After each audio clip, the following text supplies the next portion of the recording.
maareeyaha wakaalada biyaha Boorama ee Shaaba Aadan Maxamuud Curaagte iyo mas'uuliyiinta ugu sarreysa wakaalada biyaha ee Boorama ayaa ka warbixiyay ceelal iyo dhaamam cusub oo ay soo gaarsiiyeen gudaha magaalada Boorama xilli ay qaar ka mid ah xaafadaha magaalada Boorama ay soo food saartay biyo yaraan xoogani. Sidoo kale maareeyaha ayaa waxa uu ka sheekeeyay xaaladda biyaha ee magaalada Boorama waxa uuna sheegay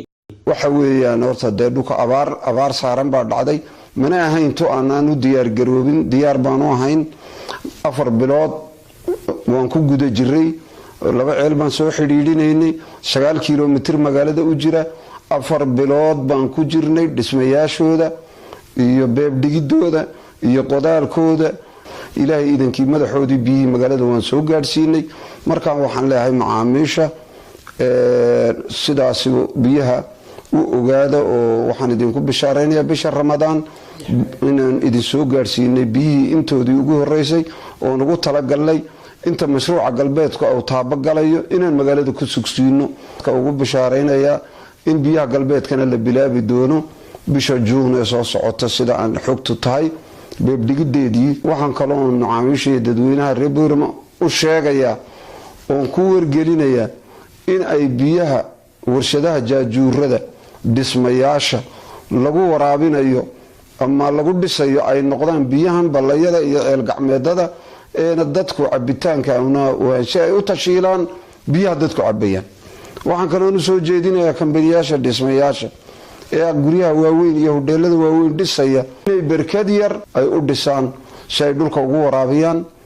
haday wax meedayaan iyo haday dhir bixinayaan sidaa darteed waxaan dadka maal gashanaya inay ku dhiiri geliyaan aan u soo jeedinayaa kambaniyada dhismaha ee dhismayaasha waaweyn dhisaya in ay barkad ku daraan guri kasta oo la dhisayo si biyaha roobka looga faa'iideysto dadweynaha waxaan kaloo soo jeedinayaa markay wax yar si noqdaan waa inaad xogtooda adoontiin oo hawsha habeen iyo maalinba aan wadno inaad noo ogaatiin hadiya habeen sida aan ugu soo jeedno inaad magaalada biyo siino inaan ka walwalin biyihii ciida iyo biyihii Ramadaanka dadaalkii ay ku jirtay sida maareeyuhuba uu ka dhawaajay laba ceel oo degdega oo bariga ayaan ku soo xidhnay magaalada taas oo kulkii hore luquro biyaha ay ku cabaysay magaaladu oo ah main baydkii ugu weynaa ee 8 inch ahaa ee buurta faaraxyeed ku shubayay uu baa cabin jiray magaalada lu kale ayaan ku soo daray oo 6 inch ah bayb weyn oo bariga magaalada ah oo bam weyn oo booster bam aan ku garaacayno soo garaaco si ay u gaadho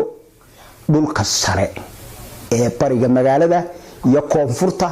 ilaa dhigtii dhulkii ugu biya xumaa ayna biyuhu gaari jirin bay caawa insha Allah madaxooga gaareen hadda kadibna waxaan filaynaa sidaa iyo si ka fiican inay u gaaraan magaaladu ay ku gaadho biyaha galbeedka. Cabdi Casiis Jaamaciga shabakada caalamiga ee Boorama News Boorama.